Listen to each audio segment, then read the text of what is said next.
सर्वप्रथम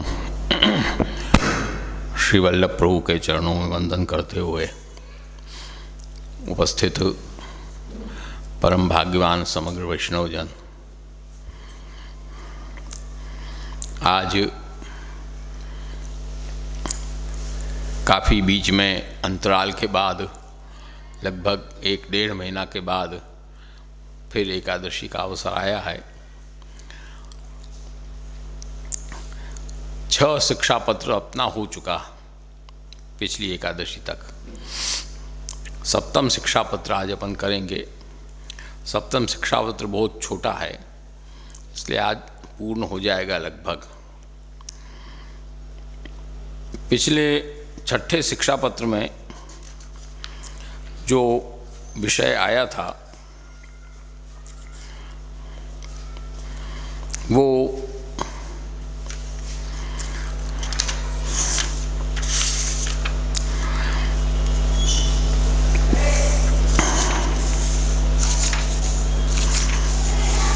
विषय अपने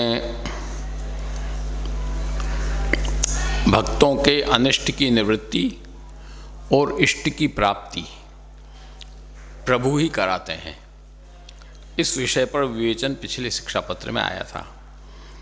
इस शिक्षापत्र में आप जो आज्ञा कर रहे हैं वो लौकिक आसक्ति नहीं करना चाहिए और सेवा में आसक्ति का कर्तव्य है वैष्णव का, ऐसा निरूपण आप इस शिक्षापत्र में कर रहे हैं।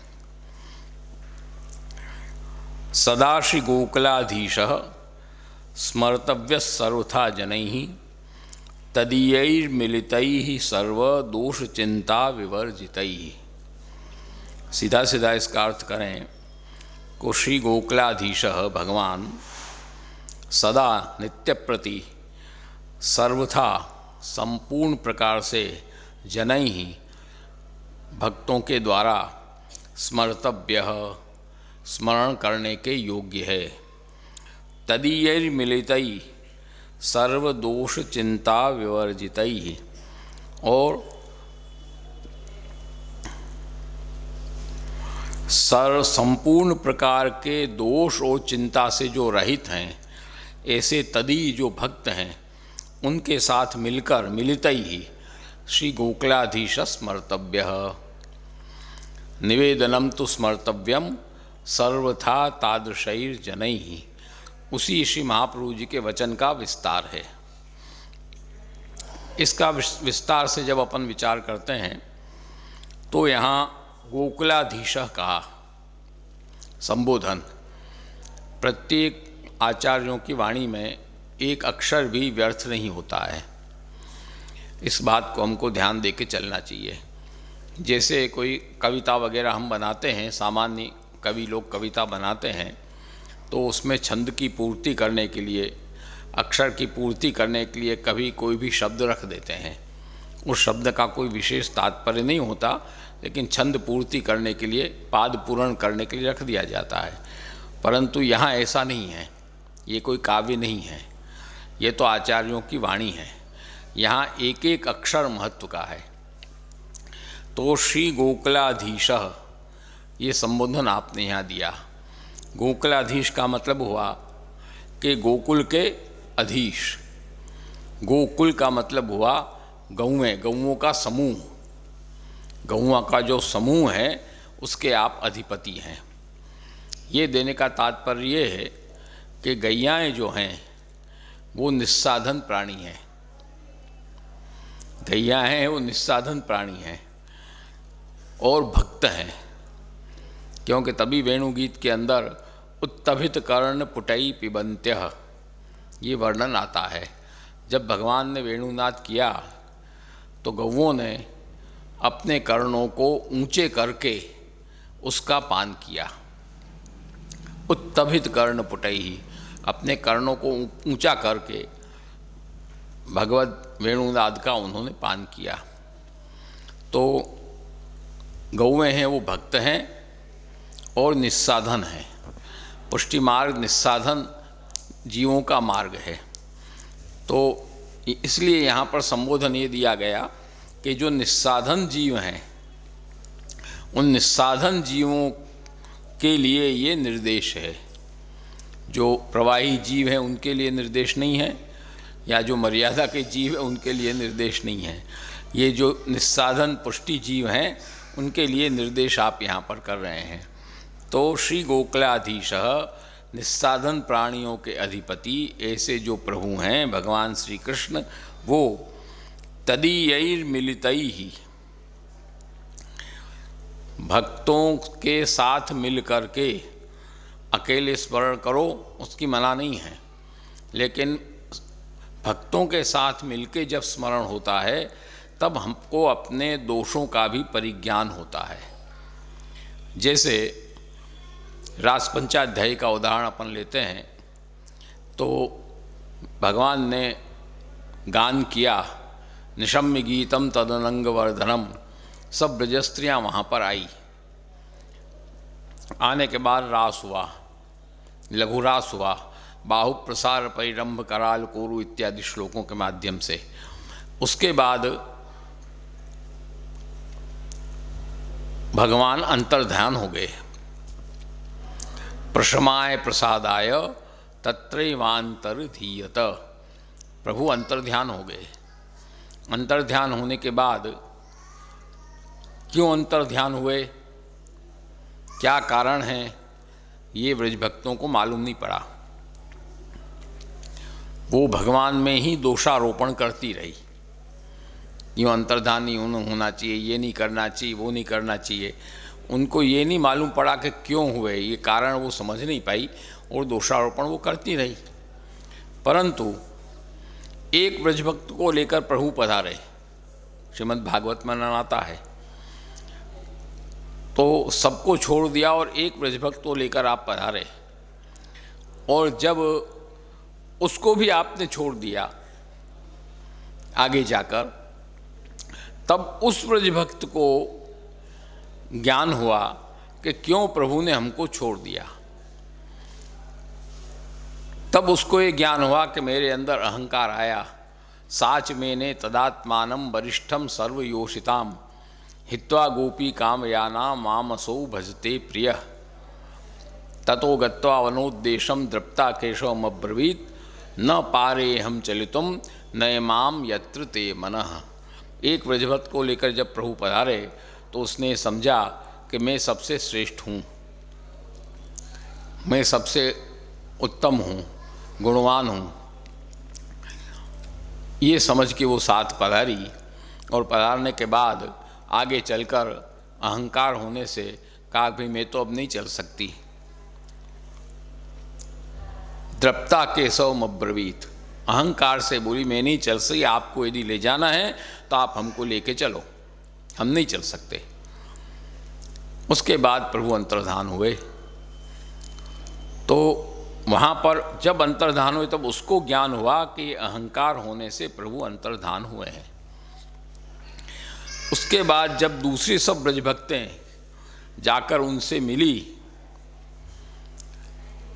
तब उनसे मिलने के बाद उनको भी ज्ञान हुआ कि हमको भी अहंकार हो गया था, इसलिए ही प्रभु हमको छोड़कर पधारे, जैसे इसको भी अहंकार हो गया, इसको छोड़कर पधारे। तो तदीयैर्मिलितैः सर्वदोष चिंता विवर्जितैः, तदी जो हैं उन तदी भक्तों से जब हमारा मिलाप होता है, मिलाप होने के बाद हमको अपने दोषों का भी परिज्ञान होता है, और तब हमारा भाव और लगन प्रभु में विशेष बढ़ती है। इसलिए अपने यहाँ कहते हैं कि सत्संग करो, भगवत मंडली करो, उसमें बैठ के वार्ता करो। अकेले वार्ता करो उसकी मना नहीं है, परंतु साथ बैठ के करो। प्राचीन नियम भी घर में ये था कि प्रत्येक लोग जब घर घर में जब सत्संग होता रहा प्राचीन समय में, तब घर घर में सत्संग होता रहा, तब अकेले बड़े बूढ़े बैठ के नहीं करते रहे, सब बाल बच्चों को साथ में बैठा के, घर के लोगों को बैठा के सत्संग होता रहा। अब वो परंपरा ही खत्म हो गई। तो वो सत्संग इसलिए होता रहा कि साथ में बैठ के जब होता है, तदीयैर्मिलितैः सर्व दोष चिंता विवर्जितैः। इस तरह से हमारा पुष्टि मार्ग का विधान है कि हमको भगवत सत्संग भगवत भक्तों के साथ मिल करके बैठ करके हमको करना है। इसलिए शेरराय चरण भी स्पष्ट आज्ञा करते हैं कि सत्संग बराबर करो। सत्संगेन प्रभो चित्तम स्थापनीयम निरंतरम पूर्वम श्रुतानाम अर्थानाम अनुसंधान मादरात। सत्संग होने के बाद फिर बैठ बैठ कर अकेले उसका चिंतन करो, उसका चर्वण करो, तब वो स्थिर होता है जाकर अंदर। तो इस तरह से यहाँ प्रथम श्लोक से आप इस चीज़ को बता रहे हैं कि सदा श्री गोकुलाधीश स्मर्तव्य सर्वथा जनैः तदीय मिलितैः सर्व दोष चिंता विवर्जितैः। हमको इस तरह से भगवत स्मरण करना चाहिए। उसके बाद आप आज्ञा करते हैं कि न लौकिके मतिक कार्या भगवद भाव बाधिका लौकिकम वैदिकम चापी स्वयं साधयिता प्रभो। अब वो कब होता है ऐसा कि न लौकिके मतिक कार्या भगवद भाव बाधिका मति ही, मति ही लौकिके न कार्या। हमारी जो बुद्धि है उसको लौकिक में नहीं लगाना चाहिए। अपने काम पूर्ता, इसका मतलब ये नहीं कि तुम बुद्धि का प्रयोग ही बंद कर दो लौकिक में, ये अर्थ मत लेना। लौकिक में तुमको जहाँ जहाँ बुद्धि का प्रयोग है वो तो करना है, लेकिन उसके अंदर उसको अनुरक्त नहीं करना है। जिस प्रकार से एक डॉक्टर या एक वकील होता है, एक दृष्टांत समझने के लिए, जब अपने ऑफिस में बैठता है तब फाइल निकालता है, फाइल देखता है, देख के फिर उस फाइल को वहीं रख के अपने घर चला जाता है। जब वो अपने उसमें होता है तब वो क्या कि ये नहीं सब ऑफिस में बात करना, ये होता है कि नहीं एक सामान्य। इसी तरह से एक समझने के लिए हम अपने लौकिक कार्य को करें तब तक ठीक है, परंतु ऐसा नहीं कि हम दिन भर उसी का चिंतन करते रहें, उसी को दिमाग में घुमाते रहें, ये नहीं होना चाहिए। हमारे स्थायी रूप से हमारे दिमाग में घूमने वाली बात अलौकिक होनी चाहिए। अस्थायी रूप से काम पूर्ता काम करने के लिए हम उसका प्रयोग करें, उसको करके पूरा कर दें, बस इतना ही होना चाहिए। इसलिए आप आज्ञा करते कि न लौकिके मतिक कार्या, लौकिक में हमको बुद्धि नहीं करना चाहिए। यदि कार्या यदि करोगे तो क्या होगा कि भगवत भाव बाधिका, वो भगवत भाव में विक्षेप करेगी। क्योंकि यदि लौकिक में बुद्धि हमारी हुई तो भगवत भाव मन में स्थिर होने में विक्षेप कर देगी, उसको रहने नहीं देगी। इसलिए तो अपन कहते हैं कि ठाकुर जी से विनती करते हैं कि बुद्धि न बिगड़े हमारी। ऐसी विनती क्यों की जाती है? विनती करने का तात्पर्य यही है, बुद्धि बिगड़ने का मतलब नहीं है। तात्पर्य कि हमारी बुद्धि लौकिक में न घुस जाए, हमारी भगवत कार्य में बुद्धि लगी रहे। क्योंकि यदि लौकिक में घुस जाएगी तो भगवत भाव बाधिका, भगवत भाव में वो बाधा पहुंचाने वाली हो जाएगी, भगवत भाव को स्थिर नहीं होने देगी। लौकिकम वैदिकम चापी स्वयं साधयिता प्रभु। तब कहते हैं भी तो कैसे होगा? लौकिक में बुद्धि मत करो तो लौकिक वैदिक सब कैसे होगा? गृहस्थ से अपन तो हैं, अपन कोई सन्यासी तो है नहीं, कि विरक्त तो है नहीं, तो लौकिक भी करना पड़ेगा, वैदिक भी करना पड़ेगा। शादी ब्याह करोगे तो वैदिक भी करना है, लौकिक भी करना है, उस समय तो लगना ही पड़ेगा। कि उसकी चिंता नहीं करना हमको, हम प्रयास करें, करने पूर्ता करें, लेकिन उसमें आसक्त नहीं होना है। क्यों आसक्त नहीं होना है?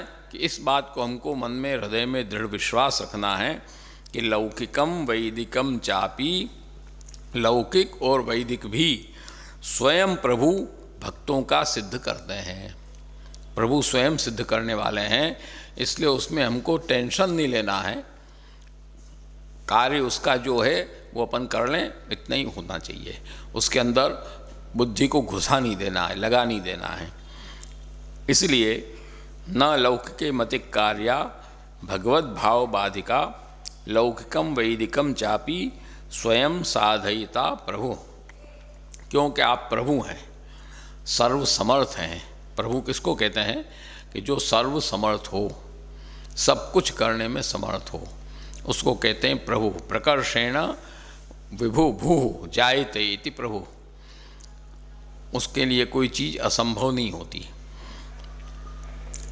इसके बाद तृतीय श्लोक में आप आज्ञा करते हैं कि इदानीम ईदृशः कालः प्रतिकूल समागतः यथा कथंचित् स्वमनः स्थापनीयम पदाब्जयोः।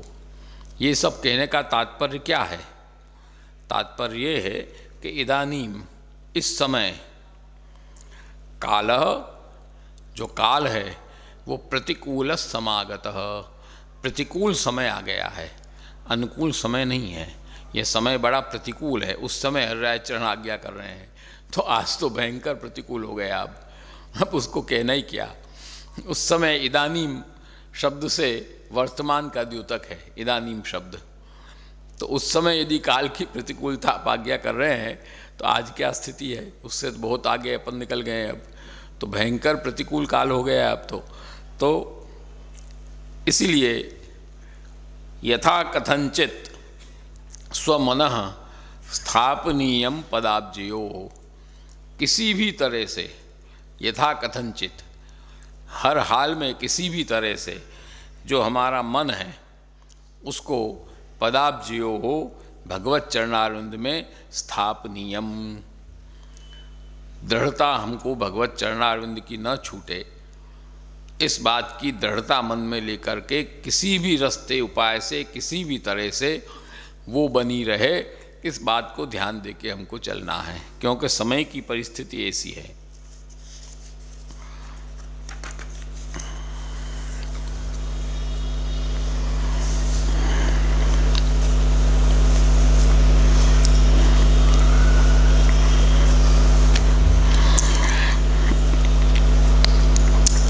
चतुर्थ श्लोक में आप आज्ञा कर रहे हैं, सेवायाम च मनस्थाप्य तत्साधकतैव ही गार्हस्थ्यार्थम विवाहेपि प्रयत्न क्रियताम द्रुतम।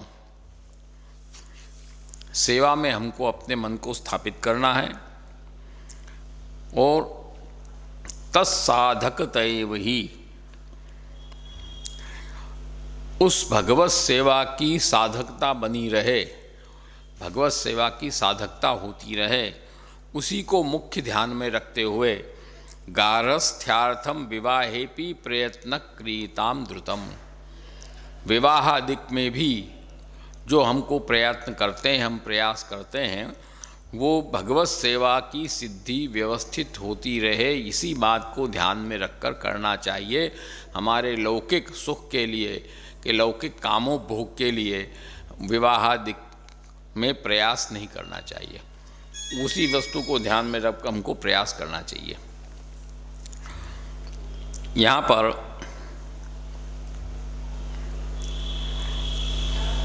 सेवायाम च मनस्थाप्यम, यहाँ चकार आपने दिया है, सेवायाम च, यहाँ चकार देने की वैसे आवश्यकता नहीं है, परंतु चकार देने से ये बात स्पष्ट होती है कि यहाँ कथा को भी ग्रहण किया आपने। सेवायाम वा कथायाम वा यस्या शक्तिर्दृढ़ा भवेत यावत् जीवम तस्य नाशो न क्वापीति मतिर्मम। तो सेवायाम से केवल सेवा नहीं लेना है हमको, सेवा और कथा दोनों लेना है।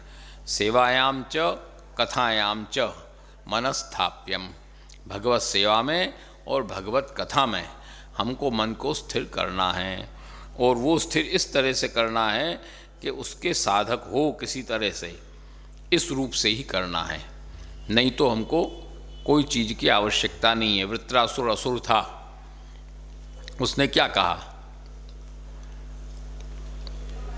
हमको स्वर्ग भी नहीं चाहिए, हमको मोक्ष भी नहीं चाहिए, न नाकपृष्ठम न च पारमेष्ठ्यम न सार्वभौमम न रसाधिपत्यम न योग सिद्धि अपनर्भवम व मोक्ष तक नहीं चाहिए, समंज सत्वाम विरही कांक्षे, ये उसने मांग की। और उसके बाद लास्ट श्लोक में क्या कहा, ममोत्तम श्लोक जनेषु सख्यम संसार चक्रे भ्रमत स्वकर्म भे। हे प्रभु, आप ऐसी कृपा करो कि तुझे क्या चाहिए, तो मुझे ये चाहिए कि उत्तम श्लोक जनेषु सख्यम। उत्तम श्लोक माने ठाकुर जी, प्रभु जो हैं उनके जो जन हैं, तदी जन हैं, भक्त हैं, उनके साथ हमारा सख्य चाहिए, यानी मित्रता चाहिए, उनके साथ हमारा संबंध चाहिए। क्यों कि संसार चक्रे भ्रमत स्वकर्म भी, आपकी माया के द्वारा जो संसार चक्र में सब घूम रहे हैं, तन्मायात्मात्मजदार गेहे स्वासक्त चित्तस्यन नाथ भूयात। आप ऐसी कृपा करो कि आपकी माया से जो संसार चक्र में हम घूम रहे हैं, तो उस संसार चक्र में घूमने से हमारे बुद्धि की आसक्ति, हमारे मन की आसक्ति दार गेहेशु, स्त्री पुत्र पति घर इत्यादि में हमारी आसक्ति न हो। हमारी आसक्ति केवल आपके भगवत भक्तों में हो। करें, सब करने की मना नहीं है, सब कार्य करो, लेकिन उसके अंदर रस लेकर नहीं करना है हमको।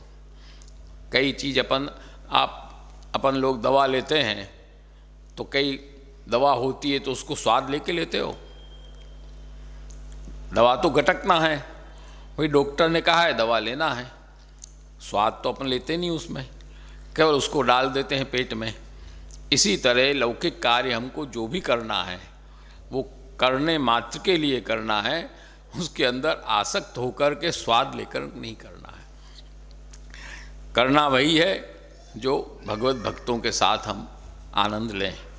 इसलिए सेवायाम च मनस्थाप्यम तत्साधकतैव ही गारस्थ्यार्थम विवाहेपि प्रयत्न क्रियताम द्रुतम। विवाह के लिए भी हमको जल्दी प्रयत्न करना है, परंतु वो भगवत सेवा में उपयोगी हो, इसलिए, अपने सुख के लिए नहीं। आज अपने सुख के लिए अपन विवाह करने लगे हैं, भगवत सेवा को पीछे रख दिया है। आजकल ये स्थिति सब जगह बन रही है, तो उस चीज़ को नहीं होना चाहिए। हम भगवत सेवार्थ, हमारा विवाह भी भगवत सेवार्थ ही है। इसमें एक कथानक ऐसा भी आता है कि श्री गोपेश्वर जी का छठे शिक्षा पत्र में ग्रह भृंग समाचारा श्रुता श्रुति विषायिता, ये छठे शिक्षा पत्र में आया। पहले भी हमने बताया था कि आपके बहूजी लीला पधारे, वो समाचार छठे शिक्षा पत्र से हरिराय चरण को प्राप्त हुए। तो उसमें भी इस शिक्षा पत्र में इस श्लोक के माध्यम से आप पुनः भगवत सेवा में सहयोग के लिए, उपयोग के लिए विवाहेपि प्रयत्न क्रियताम द्रुतम, ये आदेश भी गोपेश्वर जी को है कि भगवत सेवार्थ, भगवत सेवा में उपयोगी हो, इसलिए आप पुनः विवाह भी करो, उसमें भी आप प्रयास करो। ऐसा भी एक कथानक इसमें प्राप्त होता है। इसके बाद पंचम श्लोक में आप आज्ञा करते हैं, न भवेद प्रायशो भोगे तदीयानाम क्वचिन मनः तथापि चेत भवेद भोगो निवार्य सर्वथैव ही। अब प्रश्न आया कि जो तदी हैं, भगवत भक्त हैं, वे तदीयानाम क्वचिन, कभी भी, मनः जो उनका मन है वो प्रायः करके भोगे न भवेत, उनका मन भोग में नहीं होता है, उनका मन तो भगवत सेवा में होता है, भगवत सत्संग में होता है। भोग में तो कभी उनका मन लगभग प्रायः होता ही नहीं है। परंतु तथापि चेत भवेद, कदाचित हो जाए, कदाचित हो जाए, संभावना है, होता नहीं है, परंतु अपन संभावना नहीं करते कि भाई ऐसे नहीं होगा, नहीं, परंतु शायद हो जाए, ऐसा अपन करते हैं ना व्यवहार में भी। तो संभावना आप कर रहे हैं कि कदाचित यदि हो जाए तो निवार्य सर्वथैव ही, उस भोग को, उन तदी भक्तों को भी निवार्य, निवारण ही करना चाहिए, हटा ही देना चाहिए, उसको रखना नहीं चाहिए, करना नहीं चाहिए। सर्वथैव ही निवार्य, हटाने ही योग्य है, करने योग्य नहीं है।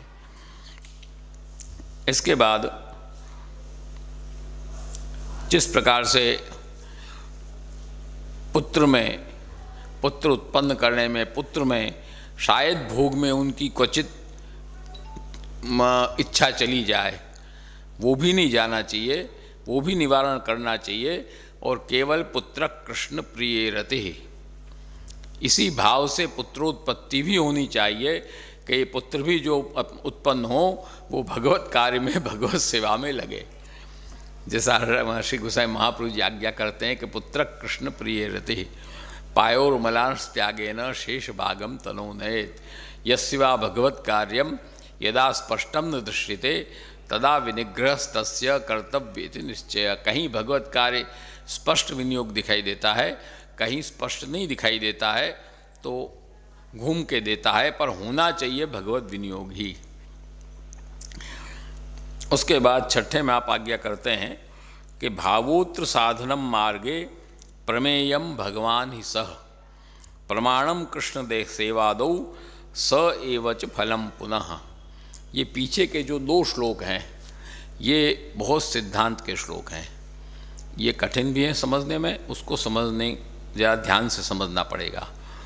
यहाँ पर आप स्पष्ट आज्ञा करते हैं, अपने सामान्यतया भी पुष्टि मार्ग में अपन बराबर बोलते हैं कि भाव प्रधान मार्ग है, पुष्टि मार्ग तो भाव प्रधान मार्ग, ऐसा बराबर लगभग प्रत्येक वैष्णव प्रयोग करता है इस शब्द का।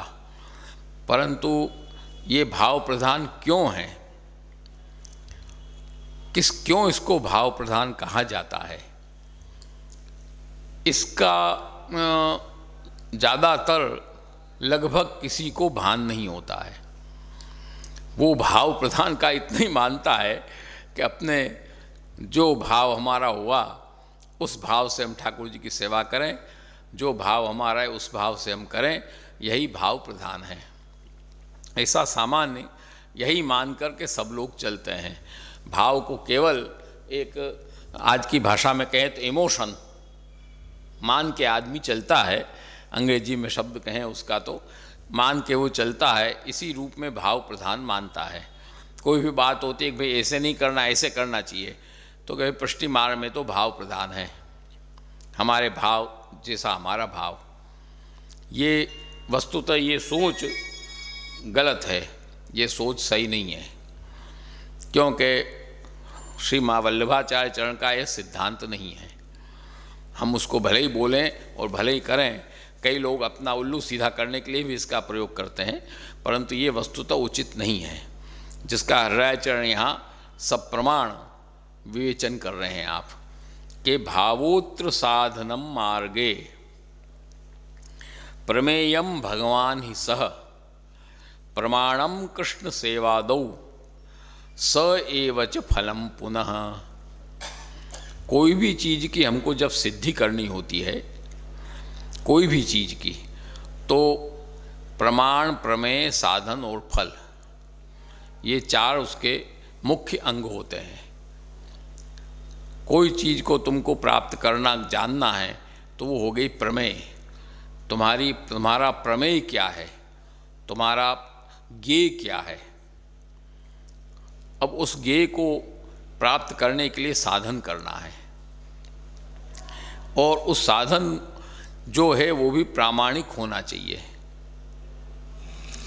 जब वो ज्ञेय की प्राप्ति हो और उसके बाद फल मिलता है, उसकी प्राप्ति हो जाना, तो ये प्रमाण, प्रमेय और साधन। इसलिए श्री वल्लभाचार्य चरण ने भी सुबोधनी जी में भी जो प्रकरण विभाग किया है, उस प्रकरण विभाग में भी प्रमाण, प्रमेय, साधन, फल, इसी तरह से पूरा प्रकरण विभाग है। तो कहने का तात्पर्य कि यहाँ पर इस बात को हमको समझने की आवश्यकता है कि भाव क्या है, वो हृदयाचरण यहाँ पर बता रहे हैं।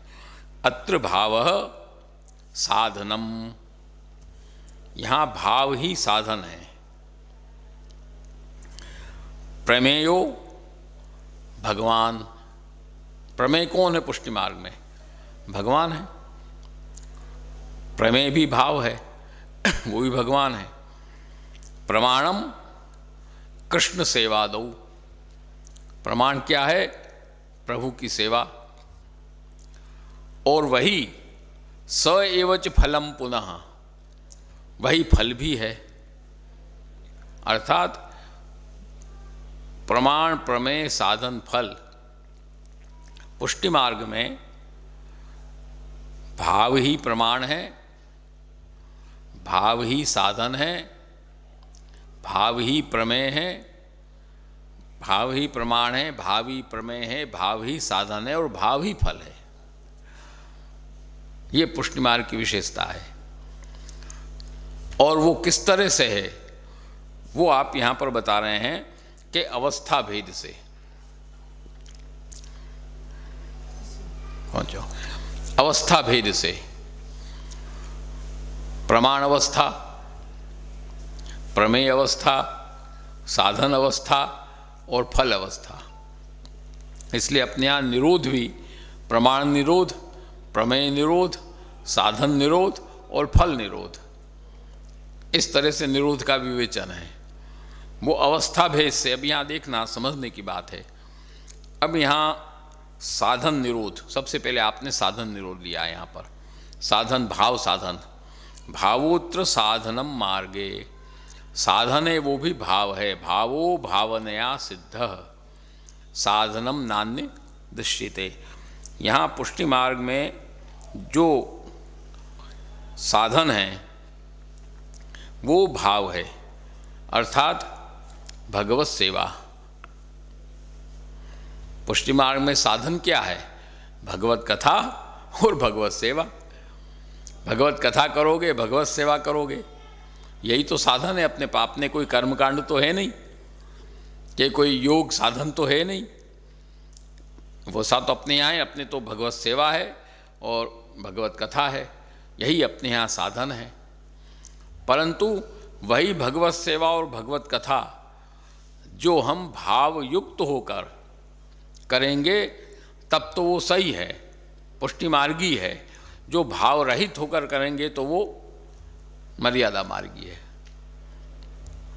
जब हम भगवत गुणगान करें, भगवान की कथा सुने, तो उस कथा सुनने में, उस कथा का गुणगान करने में जब तक हमारे अंदर वो भाव प्रकट नहीं होगा तो कैसे होगा? तो उसका आनंद तुमको आएगा? पाठ कर लोगे तुम, शब्दों का उच्चारण कर लोगे, परंतु उसका अंदर का आनंद आएगा? आनंद नहीं आएगा, क्योंकि भाव नहीं आया उसके अंदर। भाव हमको उसके अंदर रहना चाहिए, खाली बोलने से नहीं होता है।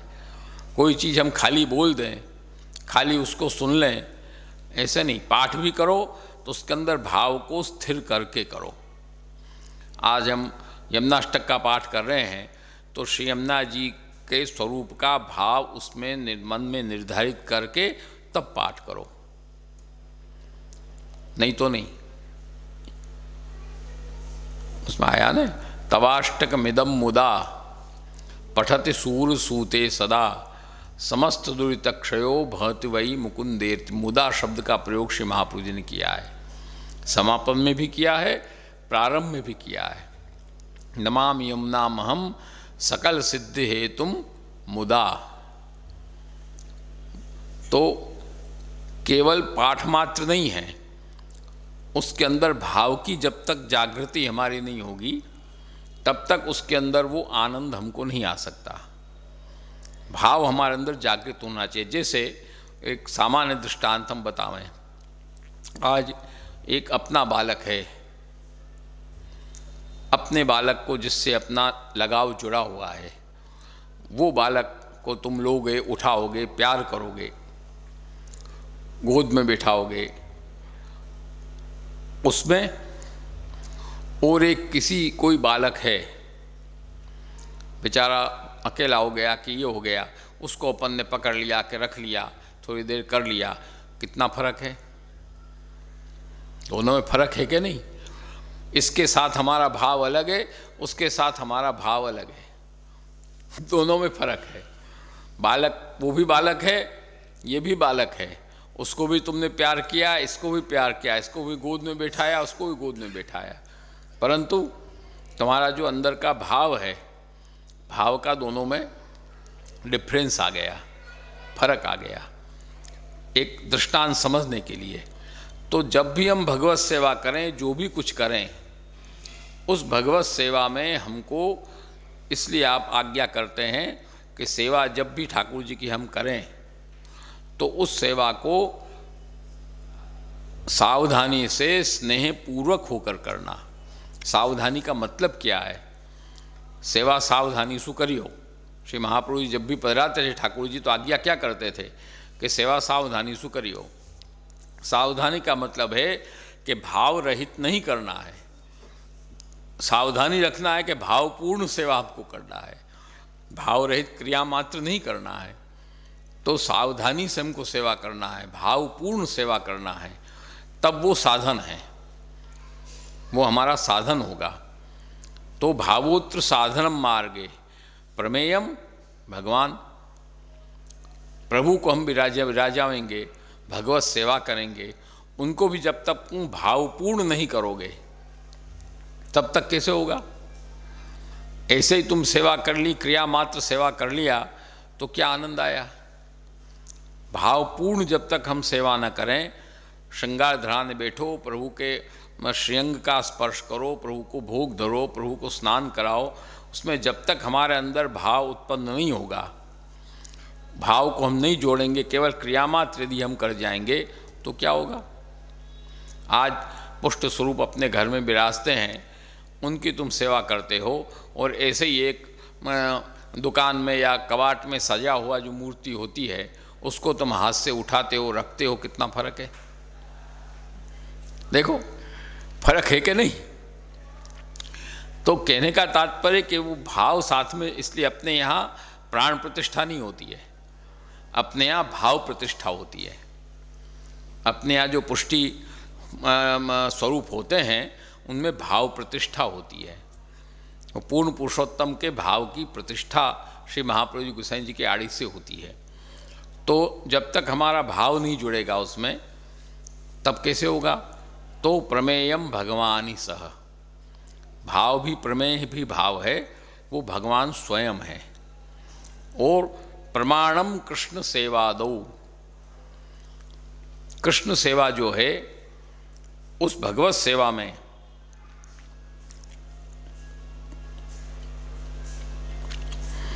और आदौ, उसके पहले प्रमेय भगवान के पहले जो उनकी सेवा है, आदौ शब्द दिया है। आदौ शब्द से मतलब प्रमेय के पहले, भगवान से पहले उनकी जो सेवा है, उस सेवा है वो प्रमाण भाव है। यहाँ प्रमेय भाव नहीं कहा, यहाँ कहा है प्रमाण भाव है। सेवा जब भी हम करेंगे तो प्रमाण से करनी है, प्रमाण युक्त होकर करनी है। इसलिए अपन कहते हैं कि श्री महाप्रभु जी गोसाई जी की मेड़ से सेवा करो, प्रमाण है। प्रमाणम कृष्ण सेवा दो। श्री यशोदा जी ने कैसे सेवा की, उस भाव से हमको सेवा करना है। सेवा में श्री यशोदा जी का प्रमाण आएगा, उस तरह से ब्रज भक्तों का प्रमाण आएगा, उसमें तुम्हारा हमारा प्रमाण नहीं चलेगा। उसमें तो आपने जैसे सेवा की है, प्रातःकाल आप उठा के बिराजते, जगाते थे, ये करते थे, फिर वो करते थे, फिर अंग वस्त्र कराते थे, स्नान कराते थे, उसी भाव से हमको भी करना है। प्रमाणम कृष्ण सेवादौ, प्रमाण सेवा प्रमाण भाव है ये। उसमें हमको यशोदा जी के भाव से, ब्रजभक्तों के भाव से सेवा करना है, हमारे भाव से सेवा नहीं करना है। हमारे भाव से, तुम अपने भाव से सेवा करोगे, तुम्हारा भाव वहाँ लागू होगा। जब तुम अपने भाव से सेवा ही नहीं करोगे तो तुम्हारा भाव आया कहाँ? तुम्हारे भाव की कोई क्लास ही नहीं है, वहाँ एंट्री ही नहीं है, तो तुम्हारा भाव आ कहाँ से गया? भाई हमारा मन का भाव है, तेरा मन का भाव आया कहाँ से? तेरा कोई मतलब ही नहीं वहाँ पर। प्रमाणम कृष्ण सेवा दो, श्री रायचरण स्पष्ट आज्ञा कर रहे हैं। वहाँ तो यशोदा जी प्रमाण है, वहाँ तो ब्रजभक्त प्रमाण है, उनने जैसे सेवा की वैसे तुम कर सकते हो, तुम्हारा भाव नहीं चलेगा। आज तुम्हारा भाव पैदा हुआ कि ठाकुर जी को तो हम पिज़्ज़ा रोगावेंगे, तो ठाकुर जी पिज़्ज़ा रोगेंगे? ये भाव नहीं है, ये मूर्खता है हमारी। कहने का तात्पर्य हमारी मूर्खता है, क्योंकि प्रमाणम कृष्ण सेवा दो, हृदय चरणाज्ञा कर रहे हैं, हम नहीं कह रहे हैं। वहाँ तो प्रमाण यशोदा जी का और व्रजभक्तों का ही चलेगा। उन्होंने जैसे सेवा की, जो सामग्रियाँ पधराई, उस तरह से ही सेवा वहाँ पर होगी, बाकी सेवा नहीं होगी। शीतकाल, उष्णकाल, वर्षा ऋतु, सब जो उन्होंने जिस तरह से सेवा की, ऐसे हमको सेवा करना है। ठाकुर जी को जगाना, ठाकुर जी को पौड़ाना, ठाकुर जी को स्नान कराना, सब वही चलेगा। इसलिए आप आज्ञा करते हैं कि सेवा रीत प्रीत व्रज जन की, जनहित जग प्रगटाई। पहले रीत कहा, सेवा रीत प्रीत व्रज जन की, तो उसको छोड़कर हम नहीं चल सकते। हमारा भाव कि कोई क्लास नहीं है, हमारा भाव कि वहाँ एंट्री ही नहीं है। क्लास क्या, वहाँ एंट्री ही नहीं है, कोई मतलब ही नहीं है, अस्थानस्थ है, उसको अपन कह सकते हैं। तो इसलिए प्रमाणम कृष्ण सेवा दो और स एवच फलम पुनः। भगवत सेवा है, वही तो फल है। भगवत सेवा करके हमको कुछ प्राप्त करना है, ऐसा थोड़ी ना है। भगवत सेवा करके हमको कुछ प्राप्त करना हो तो साधन ही रह जाएगा।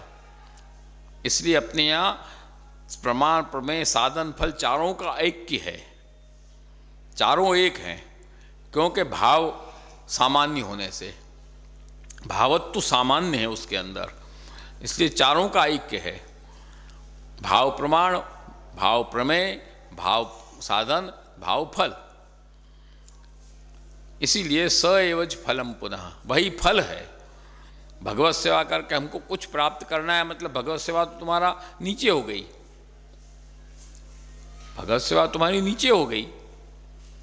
जैसे तुमको ऊपर चढ़ना है प्लेन में, तो सीढ़ी लग गई, सीढ़ी लगे तो ऊपर चढ़ गए, सीढ़ी साधन हो गई। तुमको सीढ़ी से थोड़ी मतलब है, तुमको तो प्लेन में बैठने से मतलब है। सीढ़ी कोई ले जाए, तोड़ दे पीछे, उसको कोई जला दे, तुमको क्या मतलब है? तुमको अपना प्लेन में बैठ गए, बात खत्म हुई। ऐसे नहीं है। अपने यहाँ तो साधन ही सेवा है, फल भी सेवा है, और अपने प्रमाण भाव है, भाव प्रमाण भी है, प्रमेय भी है, साधन भी है और फल भी है। और भगवत सेवा ही प्रमाण है, भगवत सेवा ही साधन है, भगवत सेवा ही प्रमेय है और भगवत सेवा ही फल है, दूसरी कोई चीज़ नहीं है। इसलिए इस बात को खास हमको ध्यान देने की आवश्यक है कि हमारे भाव से ऐसा, हमारे भाव से सेवा करते हैं, ये कभी नहीं कहना चाहिए। ये बिल्कुल असैद्धांतिक है और बिल्कुल कपोल कल्पित है। हृदय चरण की वाणी से स्पष्ट आप आज्ञा कर रहे हैं कि भावोत्र साधनम मार्गे प्रमेयम भगवानी सह प्रमाणम कृष्ण सेवादौ स एवच फलम पुनः। इसलिए अंतिम श्लोक में आप निचोड़ आज्ञा कर रहे हैं कि तस्मात्, इस कारण से, फला उसका निष्कर्ष बता रहे हैं, तस्मात् स एव संरक्ष्यो निधि रूपस्तु सर्वदा एतद् विरुद्धम तत्सर्वम ज्ञात्वा ज्ञात्वा निवर्तेत। तस्मात्, इस कारण से, स एव संरक्ष्य, उसी का रक्षण हमको करना है। किसका? भाव का। भाव ही मुख्य है। प्रमाण भी भाव है, प्रमेय भी भाव है, साधन भी भाव है, फल भी भाव है, सब कुछ भाव है। इसलिए अपने आप पुष्टि मार्ग में भाव प्रधान है। इसलिए भाव प्रधान नहीं है कि हम अपने मन से जो उटपटांग मन में आवे वो करें, इसलिए भाव प्रधान नहीं है। अपने आप पुष्टि मार्ग में इसलिए भाव प्रधान है कि प्रमाण भी भाव है, प्रमेय भी भाव है, साधन भी भाव है और फल भी भाव है। अवस्था भेद से प्रमाण, प्रमेय, साधन, फल सब में भाव है। और इसीलिए तस्मात् स एव संरक्ष्यो, उस भाव को ही हमको रक्षा करनी है, उस भाव को ही बचाना है, उसका ही प्रयास हमको करना है। क्यों? कि निधि रूपः, वो निधि स्वरूप है। भाव ही निधि स्वरूप है। भाव रहेगा तो सब कुछ रहेगा, भाव नहीं रहेगा कुछ नहीं रहेगा। लौकिक में भी अपन कहते हैं, लौकिक में भी कहते नहीं अपन कई बार सामान्य में, कि भाई तुम्हारा भाव है तो ठीक है, तो बेकार खाली ऊपर से बातें करने से क्या मतलब है। नहीं कहते हैं, तुमको अंदर से हो तो करो, नहीं तो खाली ऊपर से बात बनाने से क्या मतलब है। ऐसा अपन सामान्य में प्रयोग भी करते हैं। लौकिक में क्यों करते हैं प्रयोग? आज कोई तुम्हारा काम कर रहा है कि तुम्हारे वहाँ आ रहा है कि तुम्हारे वहाँ कुछ कर रहा है, तो अपन इस चीज़ को क्यों चाहेंगे कि वो हृदय से करे, मन से करे, भाव से करे। ऐसे ही करके न चला जाए, अरे वो तो ऐसे ही कर, कोई मतलब नहीं। जो ऐसे करेगा उसका महत्व भी अपने में नहीं रहेगा, लौकिक में भी नहीं रहेगा, तो अलौकिक में कहाँ से रहेगा। तो इसलिए आप आज्ञा करते हैं, तस्मात् सएव संरक्ष्य, जो भाव है उस भाव की रक्षा करना हमको बहुत आवश्यक है। सम्यक प्रकारेण रक्ष्य निधि रूपस्तु सर्वदा। भाई क्यों रक्षा करना चाहिए? कि वो निधि रूप है, वो निधि स्वरूप है, वो खजाना है। भाव है वो खजाना है, उसकी रक्षा करना बहुत आवश्यक है। आज पैसा होता है, खजाना होता है, तुम उसकी रक्षा नहीं करते हो, सरब बन के बैठे रहते हो उस पर। अपन तो इस तरह से इस भाव पर भी हमको इस तरह से बैठना है कि उसमें से कहीं भी कोई क्षति न हो जाए, कोई लूट के न ले जाए। आजकल पुष्टि भाव, अलौकिक भाव तो खूब लूट के कोई ले जाए, कोई चिंता नहीं। लौकिक भाव नहीं खत्म होना चाहिए, उसके पीछे आदमी मरता है। वस्तुतः वो तो क्षय होने वाला है, वो कोई स्थिर रहने वाला नहीं है। और ये भाव है वो तो तुम्हारी आत्मा से संबंधित है, आत्म संबंधी है, वो केवल मन से संबंधित नहीं, ये भी ध्यान देना। लौकिक में जितना भी होता है भाव वगैरह, वो मन से संबंधित होता है, और अलौकिक में जो होता है वो आत्म संबंधित होता है, वो मन से संबंधित नहीं होता है। मन से संबंधित होगा वो तो शरीर के साथ निपट जाएगा, शरीर के साथ चला जाएगा, परंतु जो आत्म संबंधित होगा वो नित्य होगा, वो शरीर के साथ नहीं जाएगा। इसलिए कहते हैं ना कि सच्चा स्नेही कौन है? सच्चा स्नेही कौन? एकमात्र प्रभु। सच्चा स्नेही अपना कौन है? केवल एकमात्र ठाकुर जी, और कोई है? कोई नहीं। सब चले जाने वाले हैं, और सब कोई न कोई स्वार्थ से बंधे हैं, कोई न कोई मतलब से जुड़े हुए हैं। वो मतलब खत्म हो गया तो बात खत्म। एकमात्र प्रभु हैं जो हमारे सच्चे स्नेही हैं, आत्मस्नेही हैं। वो कभी स्नेह हमारा छोड़ नहीं सकते। वो स्नेह आत्म संबंधित होता है। वो आत्म संबंधित जो हमारा स्नेह है, आत्म संबंधित जो भाव है, वो निधि रूप है। उसको इसमें लगाना है। हमारा मन हुआ इसलिए हमने कर दिया, ये नहीं।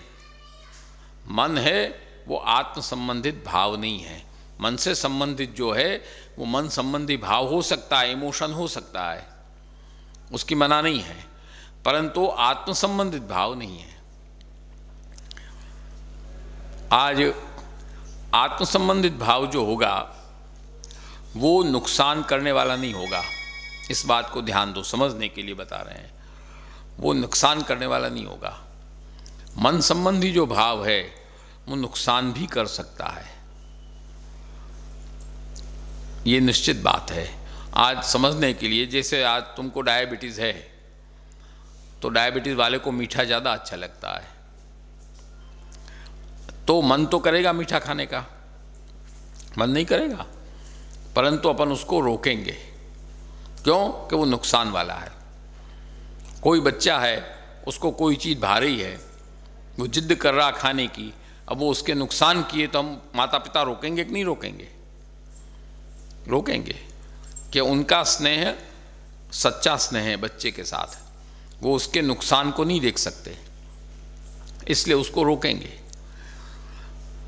बाकी मन तो करेगा। तो मन है वो संकल्प विकल्पात्मक है, वो निश्चयात्मक नहीं है। और बुद्धि जो है उसका निश्चयात्मक स्वभाव है, इतनी बात जरूर है। परंतु बुद्धि क्या है कि तर्क वितर्क करती है, बिना तर्क वितर्क के निश्चय नहीं करती। बुद्धि का एक सहज एक उसका एक वो है कि वो तर्क वितर्क के बिना नहीं चलती। और जो भाव है, अंतःकरण का जो भाव है, आत्मा से संबंधित जो भाव है, वो भाव जो होता है वो तर्क वितर्क में केवल तर्क वितर्क पर विश्वास नहीं रखता या केवल मन पर विश्वास नहीं रखता। वो वस्तुतः जो स्थिति होती है, वस्तुतः जो चीज़ होती है, उससे जुड़ता है, आत्मा उससे जुड़ती है। इसलिए यहाँ पर जो भाव है वो आत्म संबंधी भाव है। तो तस्मात् सएव संरक्ष्य, उस भाव जो है, उसी भाव की, अलौकिक भाव की हमको रक्षा करनी है, क्योंकि वो निधि रूप, निधि रूपस्तु सर्वथा, वो सर्वथा निधि रूप है। इसलिए इस भाव की रक्षा करने के बीच में इस भाव को तोड़ने वाले या इस भाव से विरुद्ध या इस भाव में न वृद्धि करें, ऐसा जो भी कुछ हो, एतद् विरुद्धम यत् तत्सर्वम ज्ञात्वा ज्ञात्वा निवर्तेत। श्री हरिरायचरण आज्ञा करते हैं कि इसीलिए एतद् विरुद्धम, इससे जो विरुद्ध है, इस भाव में जो बाधा पैदा करता हो अथवा भाव को शिथिल करता हो अथवा भाव की वृद्धि न करता हो, ऐसा जो भी कुछ है उसका खंडन करता हो भाव का, वो जो भी कुछ हो, तो एतद् विरुद्धम तत्सर्वम, इससे विरुद्ध जो भी कुछ है उस सबको ज्ञात्वा ज्ञात्वा, ध्यान दे के, बराबर देख देख के, बारीकी से, पहचान पहचान के, जैसे तुम बैठते हो चावल साफ करने, गेहूँ साफ करने, तो कचरा नहीं ध्यान से निकालते हो देख देख के, एक एक कचरा अंदर से नहीं निकाल के बाहर फेंकते हो। इसी तरह से ये भी जब हम बैठें तो उस भाव को जो खंडित करने वाले हैं, भाव के वृद्धि न करने वाले हैं, या भाव में जो बाधक हैं, ऐसे जितने भी विषय हैं, उन सब विषयों को ज्ञात्वा ज्ञात्वा, देख देख कर, ध्यान दे देकर निकाल के बाहर फेंक देना चाहिए। ज्ञात्वा ज्ञात्वा निवर्तेत, उनसे निवर्तन कर देना चाहिए, तब इस भाव की रक्षा हो सकती है। और इसकी भाव की रक्षा जब होगी तब ही भगवत सेवा वगैरह हमारी सफल बनेगी। इसलिए तो हम आज्ञा करते हैं कि जो भाव है उसको गोप्य रखो। अपने यहाँ क्या कहा जाता है, भाव को गोप्य रखो, प्रकट नहीं करना। भाव है वो स्नेह है, भावो स्नेह, उसको गोप्य रखो, प्रकट नहीं करना। प्रकट किए रस जाए, हरिरायचरण की आज्ञा है दान लीला में, उसको प्रकट नहीं करना चाहिए। क्यों? प्रकट होने के बाद उसका खंडित होने का डर रहता है। कोई कुछ कहेगा, कोई कुछ कहेगा, कोई कुछ कहेगा, उसका खंडित होने का डर बना रहता है। अपन सोना पैसा कीमती वस्तु कैसे छिपा के रखते हैं, क्योंकि यदि लोगों में प्रचार दिख जाएगी तो उसको गायब होने का डर रहता है।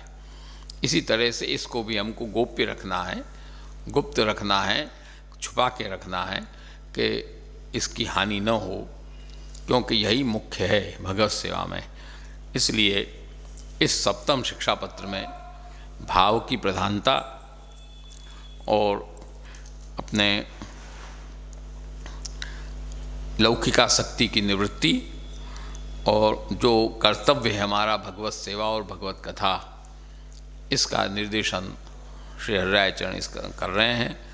अगली एकादशी लगभग यहीं है, हम उस अगली एकादशी में अपन अष्टम को आगे बढ़ावेंगे, और अष्टम थोड़ा लंबा है, पूरा होगा तब भी ठीक है, नहीं होगा तब भी ठीक है, तो फिर आगे की एकादशी फिर जाएगी। ऐसे बीच बीच में खांचा आता रहता है, चलता रहता है। तो इस तरह से इतना ही कहते हुए जो आप सब लोगों की भावना भगवत चरणारविंद में है वो विशेष बढ़ती रहे कि हमारे वक्तव्य को